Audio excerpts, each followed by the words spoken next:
सुन्दरि माधवि चन्द्र सहोदरि हेममये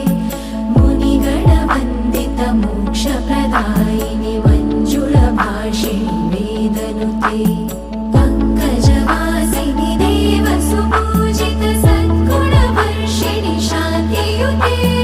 जय जय हे मधुसूदन कामिनि आदिलक्ष्मि जय पालय माम्